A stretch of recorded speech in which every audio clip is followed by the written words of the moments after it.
The number one thing that's going to change your life, the only thing that will change your life, change your business, change your money, change your relationship, is you must raise your standard. Now I know that sounds boring, stupid, basic, but it's the truth. The only thing that changes our life long term is when we raise our standards. What does that mean? That sounds so boring and dumb. It means that all of us in life have things we want. We don't get what we want. We get what we have to have. Remember I said earlier, we all get what we tolerate in ourselves and other people. But when you're no longer willing to tolerate something, that's when your life changes. The difference in people is their standards, period. The difference in people is their standards, period. And what do I mean by standards? Everyone in the world has a list of things they think they should do. I should lose weight. I should work out. I should spend more time with my kids. I should work harder. I should make more calls. I should. And then you know what? People don't do their shoulds and they get mad at themselves and they what I call should all over themselves. They beat themselves up about it.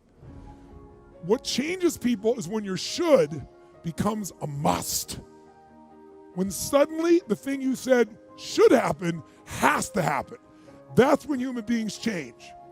It's like if you want to take the island and you're the head of the army and you want to take the island, the most powerful way to take the island is burn the boats. Because if there's no way to go back, it's amazing what happens when it's a must to do something versus a should. That's what makes human beings succeed. You're really talking about just raising your standards. I mean, I always tell people, if you want to know how to change your life, I give it to you in 3 words, boring as it sounds, raise your standards. And what does that mean? Corny as it sounds, raise your standards. Oh, thank you for the breakthrough thought, Tony. I'm glad I wasted my time watching this little email with you. But think about it. Lasting change is different than a goal. You don't always get your goals, but you always get your standards. Maybe it would help you is to think about it this way. I try to explain standards to people with a different set of words. Think of it as everybody in life gets their musts. They don't get their shoulds. Like, think about it. Most people have a list of shoulds, don't they? Don't you have a list of the shoulds, things you should do, you should follow through on? I should lose some weight, I should work out more, I should make more calls, I should respond more rapidly to my email, whatever, you know? I should get into the office earlier, I should be, more confident. Whatever your should list is, people love to have their should list be met, but it's kind of like New Year's resolutions. If it does, it's really exciting, but if it doesn't, which is most of the time, it's a little disappointing, but you kind of know it's not going to happen. But when you decide something is a must for you, an absolute must, when you cut off any possible, you say, I'm going to find the way or I'm going to make the way. Human beings, when they resolve things, when they make a real resolution inside themselves, which is they raise the standard and they make it a must, they find the way. Think about it in your own life. Haven't you had some area of your life where you raised your standard and your life has never been the same? Maybe at one time in your life you smoked cigarettes, or you did something and you did it for years and you kept trying to change it and kept telling yourself I should. And then one day something happened. Something just clicked you over. Something took you over that kind of tipping point. And inside yourself you said no more. And it was a very, very different experience, wasn't it?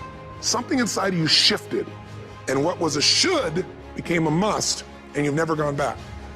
Because somewhere when we make this click, when we make something a must, we attach ourselves to it. It becomes part of our identity. And one thing I've learned in the last, 33 years of working with people from now over 100 countries, 4 million people, is human beings absolutely follow through on who they believe they are. If you said to me, well, I'm really going to work hard to stop smoking, but I've been a smoker my whole life and I am a smoker. I know your days are numbered. You're going to be back smoking cigarettes again, because we all act consistent with who we believe we are. I tell people the strongest force in the whole human personality is this need to stay consistent with how we define ourselves. If you define yourself as somebody who is really conservative, you're not going to be crazy and act nuts unless you're really drunk or something, and then you can say it's the alcohol, when it's really just you finally getting permission to be yourself. The alcohol is your excuse. If you're a really crazy person, you act crazy, outrageous, playful. You don't act conservative because that's not who you are. Very often people say, well, I can't do that. I'm not that kind of person. And I always say to people, really, when did you define yourself? I mean, really, how many years ago did you come up with what you could and couldn't do in your life? How many years ago? Most people, if they really look at how they're living their life today, it's based on a set of standards, a set of beliefs that they made choices about 10, 20, 30 or more years ago. I mean, very often we made decisions in our youth or very young about what to believe, about what we were capable of, about who we are as a person, and that becomes the glass ceiling, if you will, that controls us.